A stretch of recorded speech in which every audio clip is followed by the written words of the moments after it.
Hello, Upper Armada readers. My name is Ratnaguna, and I have with me in the studio Advayacitta. Welcome, Advayacitta. Hello, Ratnaguna. Good to be here. It's great to have you again because you and I did a really good interview a couple of weeks ago about, Consciousness and Rebirth, which was really absorbing. Before we begin today's topic, I just want to introduce you a bit further. Advayacitta is a member of the Triratna Buddhist Order, has been for getting on for 40 years. He's a clinical psychologist, or was. You're now retired, aren't you? Yeah. And you have a special interest in science and politics, I think. But that's not what we're going to talk about today, or we may touch on those things. A week ago, you wrote to me and told me that I have a choice this week of what I interview you on. It could either be Buddhism and science or music. So I thought, that would be very interesting. I didn't know that you were particularly interested in music, but I am. I'm a great lover of music. I listen to quite a lot of music. And one of the questions that's exercised me over the past so many years is what I'm actually doing when I'm listening to music. I know that often it's simple enjoyment. Let's say when I listen to the Beatles, which I've been doing a fair bit of recently, it's just pure enjoyment. But when I listen to, say, Schumann, I've been listening to Schumann's piano music the last couple of days, and there's similar kind of enjoyment as with the Beatles, but there seems to be another factor.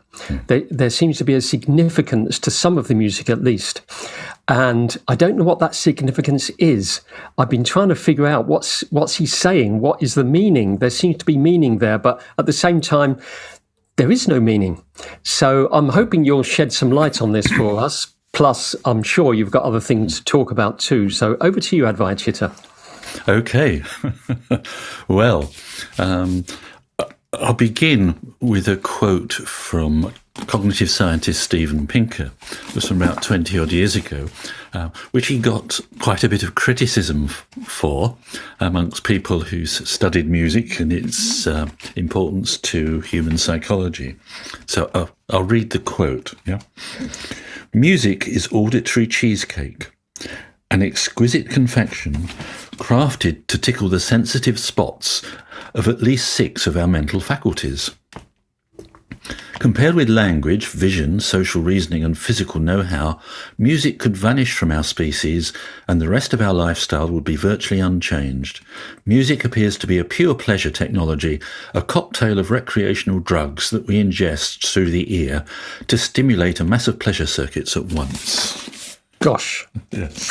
And as I say, he got quite a lot of criticism for that. Oh, I'm glad about that. Yes. Well, how to begin if answer your question? I suppose I'll give the short answer and then we can go into the long answer. I think the short answer from me is to thoroughly disagree with Steve Pinker and say there can be deep, profound meaning expressed through music. Yeah, music can invoke something that is beyond us, yeah, or very deep and profound within us, depending on the sort of metaphor you like to use. Yeah, and music is many, many things. I would put it that, how can I put it? Thinking about this over the years, I would put it that human beings have got the wrong species name. Yeah, we're called Homo sapiens. Yeah, I would actually call us Homo musicus. Yeah, Say that again. I would call us Homo musicus, the musical hominid. Yes. My goodness. Yes. Because in thinking about it over the years, it appeared to me that music was so central to human life. the vast majority of people listen to music. There's only a very few that are not interested, and it goes across cultures. I mean, there are different forms of music in different cultures, but it's more or less universal to the human species. And like you, I've always enjoyed music, but I suppose I really started to get interested in it maybe about 20 years or so ago. Certainly by about 15 years ago, I was becoming very interested in what music was. And interestingly, in a music department of the local university that was round the corner from my home, there was a conference being put on, which was called the First International Conference of Music and Consciousness. So I thought, I've got to go to that.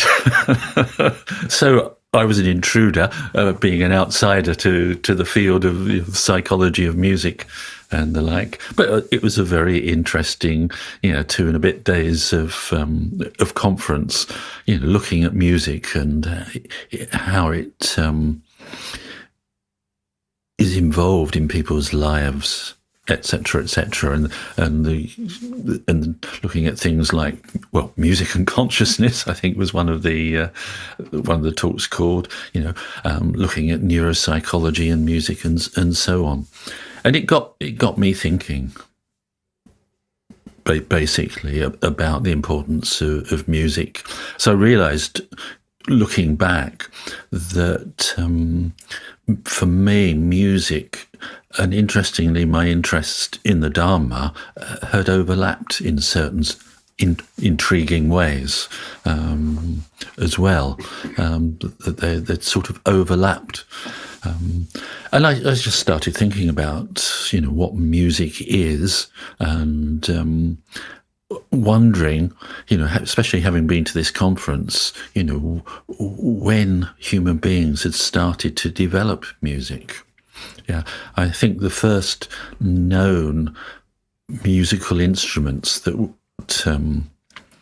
have been found are from about 30,000 to 40,000 years ago. Some pieces of bone which had holes made in the bone so they could be played like a flute. Yeah, that's I think the earliest possible instruments that have been found. But of course, people might have been playing for quite a long while before that. But I started to think about it, and I realised that the skills needed in making music could have a very beneficial effect on the human species and its evolution. Was unlike Steve Pinker, who seemed to think that music was just evolution happened for other reasons, and music was just a byproduct of our developed skills. I started to think, well, if our early ancestors started to have fun making noises, and making noises together, maybe that was enough to, keep them going, making noises, and then experimenting, and then creating noises and discovering what sort of noises they could make. But the skills involved in doing that are very diverse when one thinks about it. For example, if we've got some sort of physical instrument, you've got to play it in some way. Perhaps it's a simple percussion instrument, but it takes some dexterity to do that. Yes. And also, if you're playing alongside other people, you've got to become aware, have the skills to be aware of what they're playing so that you can play along in some way. Yeah. So you've got to be able to attend to what other people are doing, yeah, whilst doing something yourself, yeah. And the more I thought about it, the more skills I realised there were in a group of people sort of singing, playing musical instruments, and also dancing together. Yeah, a great set of skills, cooperative skills, for example, linguistic skills involved in the singing. And the more I thought about it, the more I thought, could having fun making noises together and discovering music and making music actually have knock-on effects that meant the skills you're developing playing music could be used elsewhere, like in hunting, for example, so that you're more likely to survive. Yeah, the people who are more inclined to be musical, more likely to survive and have children, etc., etc. So, was music actually at some point a catalyst for, if you like, a very important part of human evolution? Yeah, the development of higher skills. And it's interesting in that regard that, for example, part of the brain called the cerebellum, yeah, which is involved in motor coordination, coordination of our movements, yeah.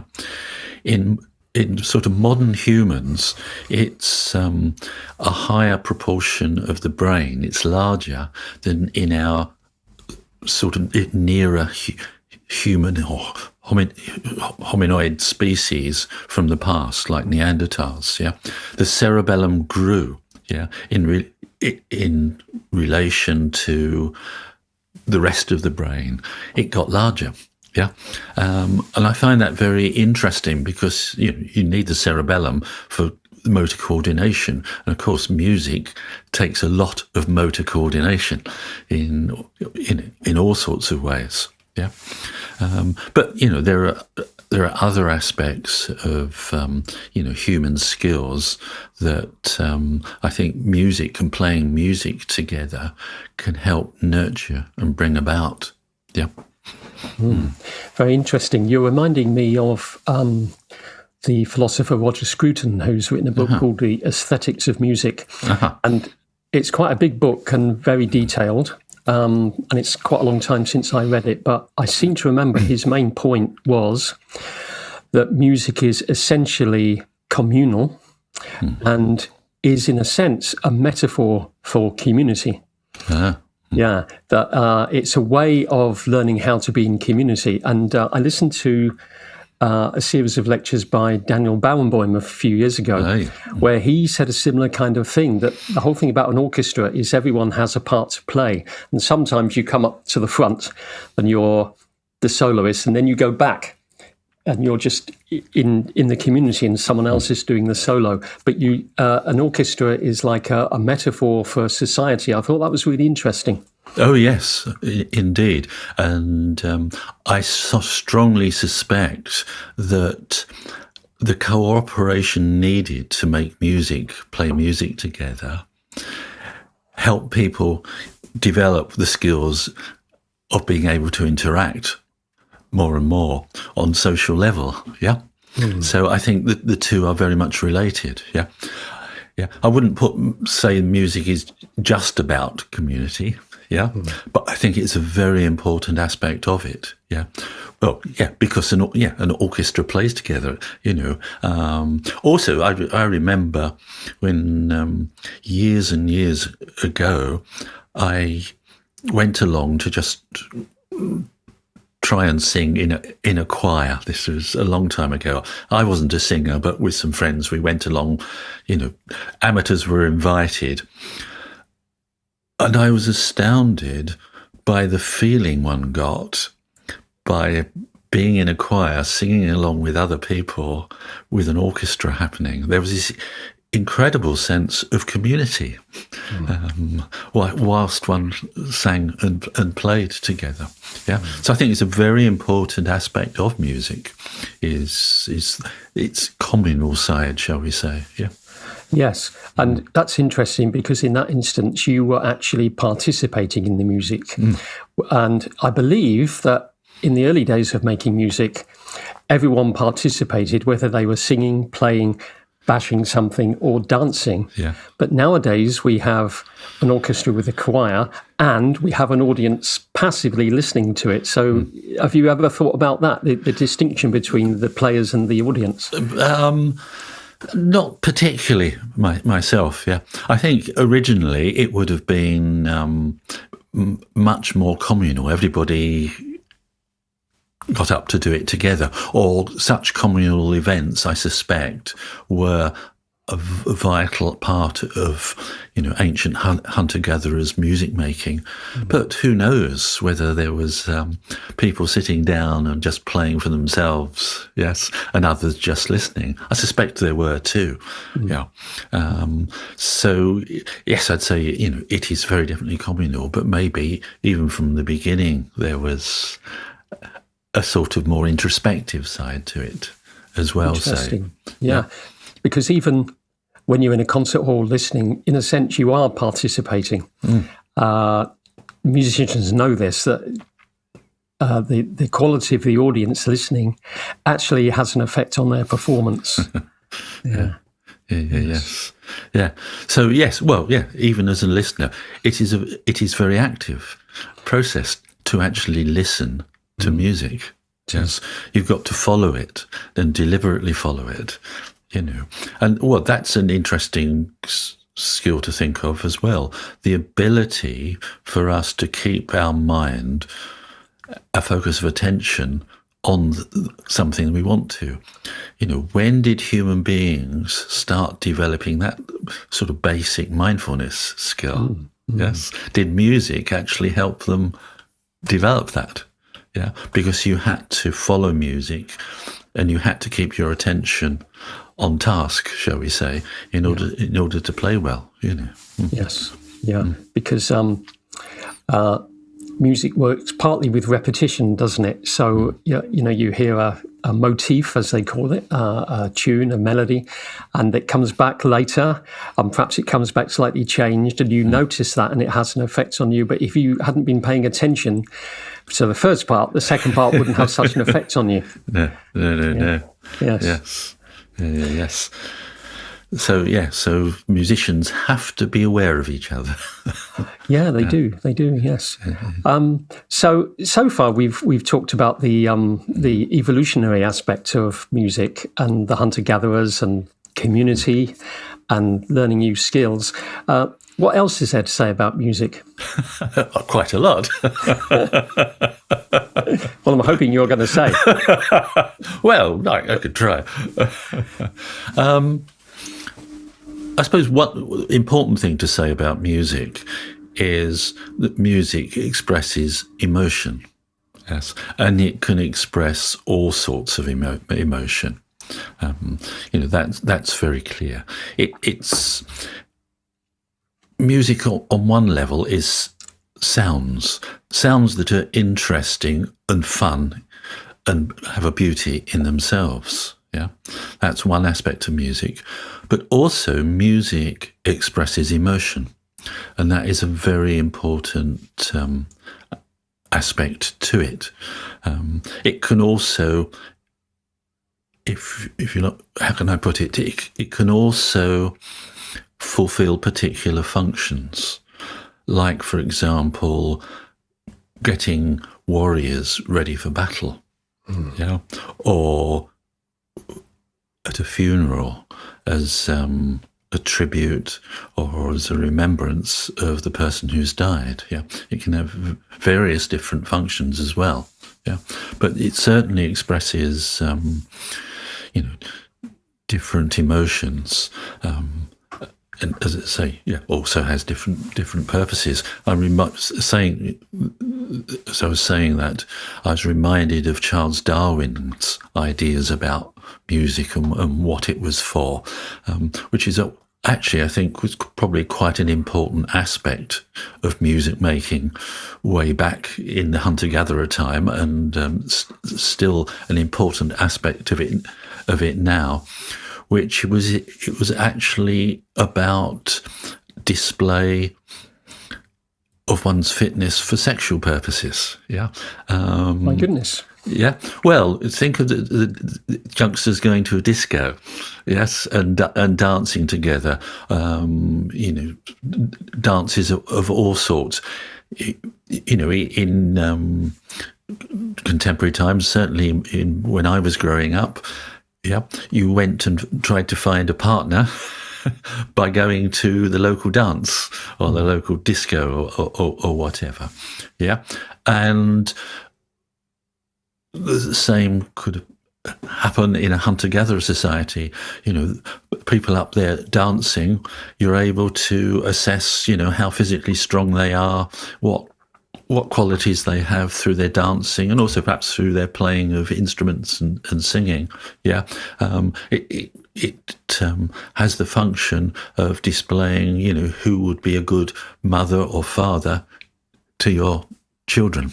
Yeah, so there's that aspect of it as well. Yeah, but it has lots of functions, and let's say it has lots of emotions connected with it, which can be dealt with in all sorts of ways. I mean, I mentioned sort of basic. Sort of basic sexual function of certain types of music making and dancing. Yeah, if one thinks of lots of pop songs and what they're about, it's about one young person falling in love with another person. Yeah, so lots of music is on that level. That's what it's about, which I think is something that, goes back tens of thousands of years. Yeah. But it can also go beyond that to bring in sort of deeper emotions. For example, I'm thinking of a song by Sting here, Fields of Gold. Yeah. On one level, it's about two young people meeting up, shall we say, and sexual love. Yeah, but it actually goes beyond that. But it is about family, and it's about commitment as well. Yeah. So a song can have different levels to it, and sort of different emotional levels to it, and songs can become quite complex as well. I'm thinking of a song by Beethoven that had me crying the first time I heard it, which is when I saw it, which was actually it was from an opera. His only opera. Yeah, his only opera, and it was a quartet. It was four singers. I know exactly the one you're going to talk about.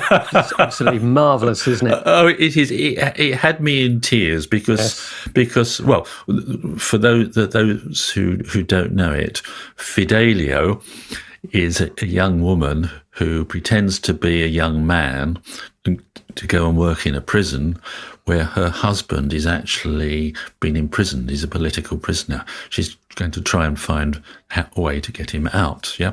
So Fidelio works in the prison, but the prison warder's daughter falls in love with Fidelio.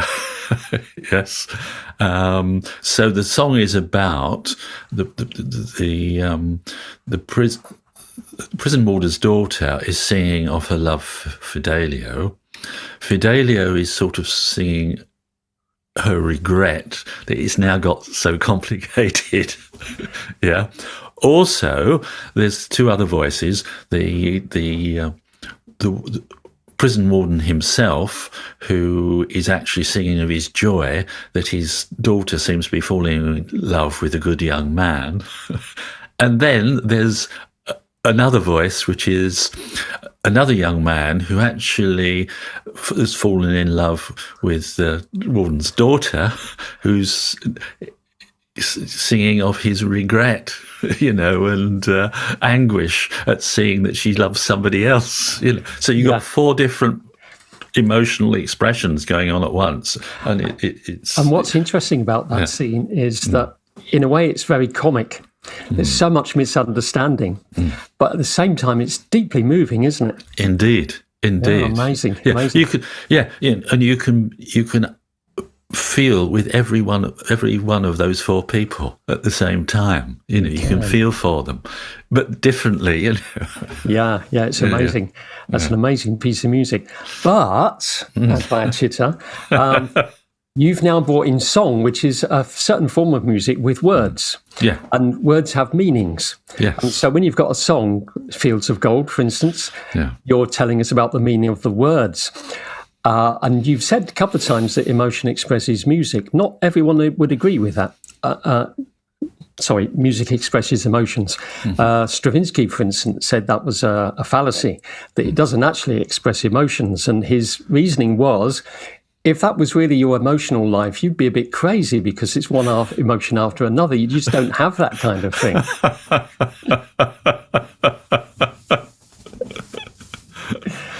So I brought up two problems for you there. One is, but the meaning of a song is in the words, and the music just backs that up in some way. And secondly, does music really express emotions? I say yes, it does. Well, it can express them. I suppose sometimes it's putting them on, maybe it's putting emotions on display for one to, as it were, witness, which is perhaps a bit different. Yes.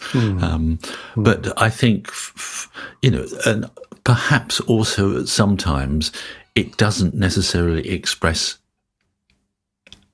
emotion, although it can be very interesting and beautiful and fun to listen to. Yes. I suspect if one analysed particular pieces of music, there would be these sort of, how much these things were expressed in them would vary, perhaps, but I would say that emotion is central to it, actually.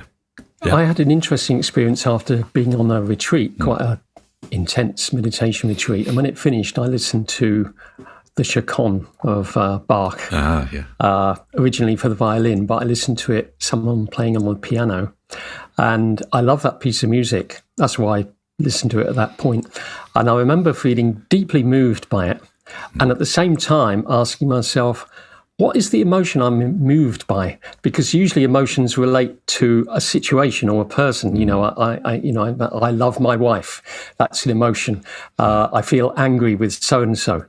I'm frustrated by this situation. But with music, if it doesn't have words, it's pure emotion without being directed to any particular thing or person. Apparently, yes, that's the case. Well, it reminds me, I share a memory of listening to a particular piece of music that I did years ago. And this is a piece of music by Beethoven. It's his Moonlight Sonata. Now, I had a record with it on, and I'd played it, various times. But there came an occasion when I really heard it for the first time. And that occasion was I'd been reading a book, a novel, and got very upset because the novel went into an episode where it was describing torture. And I found it distressing. I put the novel down, and I wanted something to calm me down. So I thought, I'll put on Moonlight Sonata. So I put it on, and it was as if I was listening to it for the first time. Because, Moonlight Sonata is just a piano, there are no words. But it was saying quite definitely on a certain level, there is suffering. But there is something beyond suffering. And that's what came across to me. I'd never heard that in it before, but there it was. Yeah. And I was interested a year or two later to come across a book on Beethoven where the author was making the point that Beethoven's music, an important theme is suffering. Yeah. You know, and it's like music can go deeper than just our ordinary emotions and can point to something deeper. And it can do that without voices. It can do that just sounds. Somehow they can express deep meaning. Yeah. I'm really interested in this, in the expression of deep meaning. Not to try to make a connection between Beethoven and the Buddha too obviously, but you've just mentioned two of the Four Noble Truths there, haven't you? The first one and the third one. Yeah.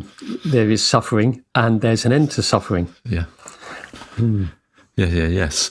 And I think, you know, there is music that goes beyond just, what should we say, ordinary human emotions, that definitely points or embodies something deeper, something more profound. Yeah. I'll read another little quote here. This one's from John Elliott Gardner, and it's about the music of Bach, which I think is sort of very interesting, because I certainly agree with him. You know, when he says this about Bach's music. I'm trying to. Yeah. Even to sceptical and agnostic minds, Bach's B minor Mass radiates a recognizable and powerful spirituality, one that does not rely on creedal orthodoxy, odd though that might appear. His art celebrates the fundamental sanctity of life, an awareness of the divine and a transcendent dimension as a fact of human existence. Interpreting it is all about the drama of discovering the revelation inscribed in each movement, and is indissolubly fused to his personal style, the inner poet hiding in the recesses of his counterpoint. Above all, as musicians, you can never afford to be earthbound, to plod, in other words. It has to dance.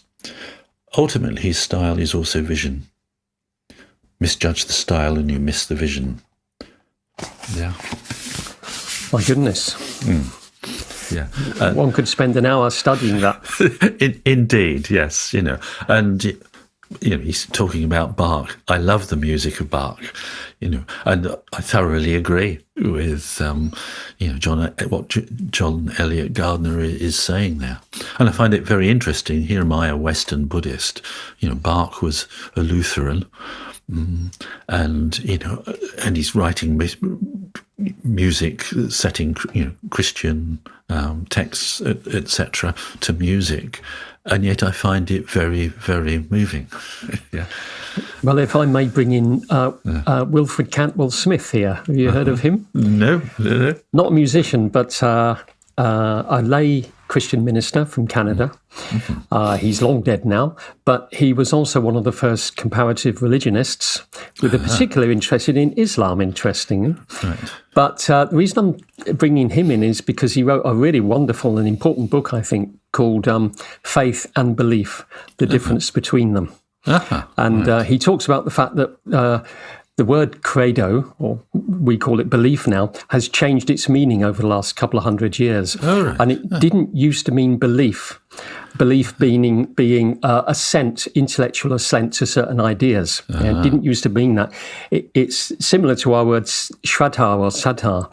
It's built on the same root, which is da, which means faith. So the point he makes about the B minor Mass in this book is that you're not listening to Bach telling you what he believes in. You're listening to his heartfelt commitment to his faith, which is a very different thing. And that made me think that every time I listen to Bach, even if it's a so-called secular work, it feels like he's expressing his faith. Indeed, yes, I would agree with that. Yes. And that faith is, I think, a natural human heart connection to the transcendental, shall we call it that? Yeah, I call it the profound these days. Of course, in Christian context, they would interpret that theistically. You know, I'm a Buddhist, I don't interpret it theistically. But I would say, well, we share this in common with other people, Buddhists with other people, that people can have a heartfelt connection to that which is profound, that which is transcendental. Yeah. Yes. And that can be expressed through music.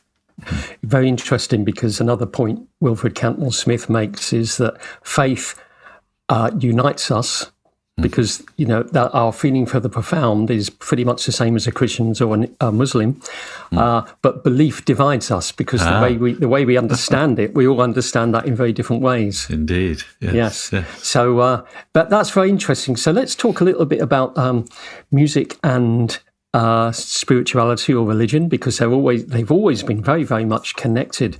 And in our movement, the Triratna Buddhist community, we use music in some ways, in not very skillful ways, I think, to help us with our feelings of devotion to the Buddha and so on. I'm thinking of the mantras, chanting, in the puja and so on. Sometimes it's not that great, because people these days are not very musical. They haven't been trained to sing and so on.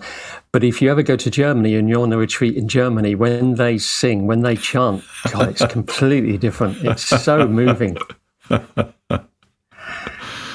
Well, it reminds me of actually my first experience of hearing mantra, and also my first experience of chanting mantra, and that's in this country 40 odd years ago. And I remember I was at the Buddhist Centre, but I wasn't going to the regulars class. I'd come there to make a booking for a retreat, and everybody else went upstairs, and I just lingered on downstairs for a while. And then I heard this chant. Yeah. Having read about it, I knew what it was. It was the Avalokiteshvara mantra. I was utterly struck by its beauty and depth. Yeah. It was like, it was telling me something like Beethoven's music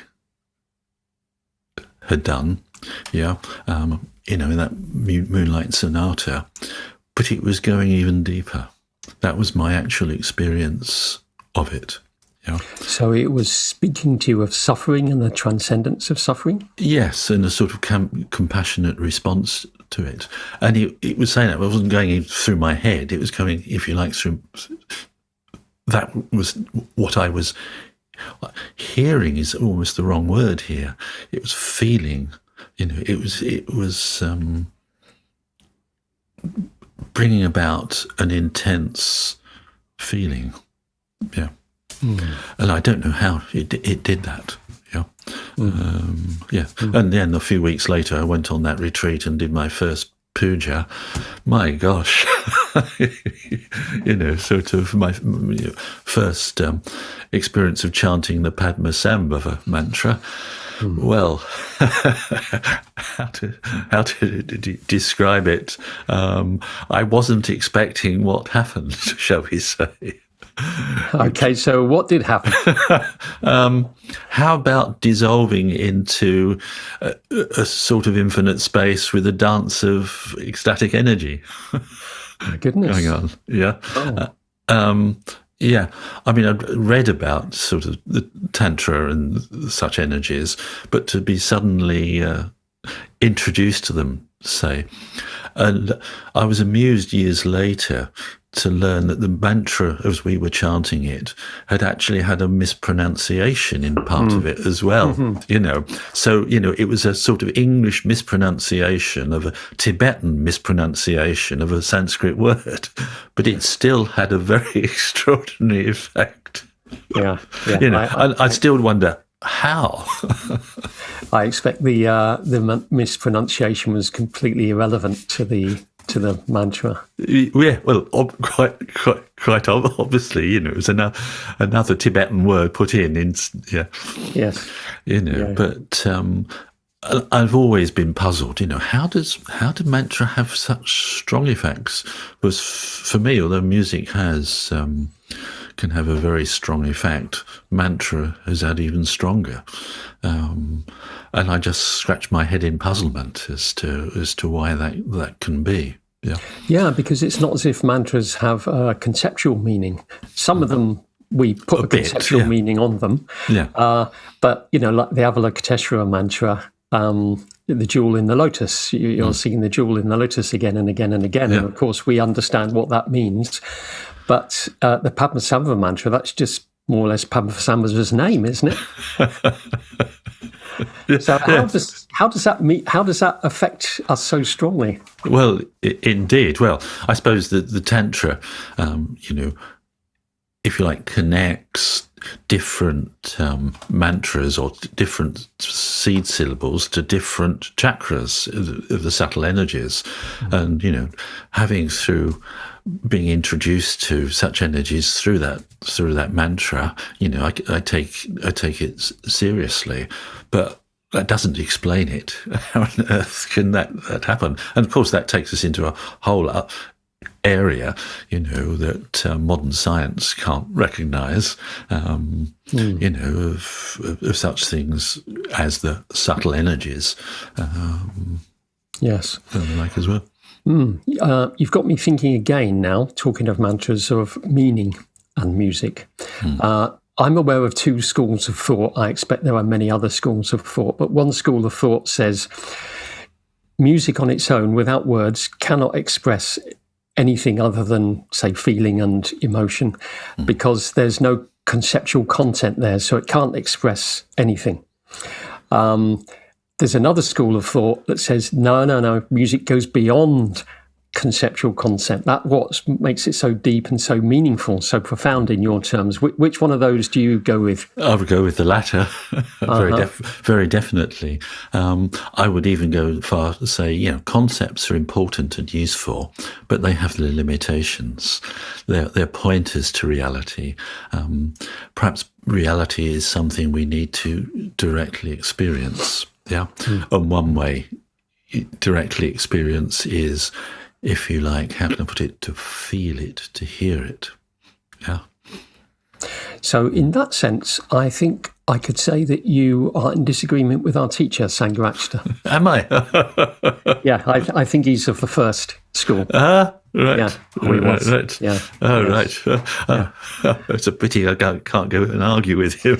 Yeah, it is. That would be a great Zoom call, wouldn't it? Yeah. So where are we, Advayacitta? Have you said everything you want to say about music, or is there more yet? Is there more?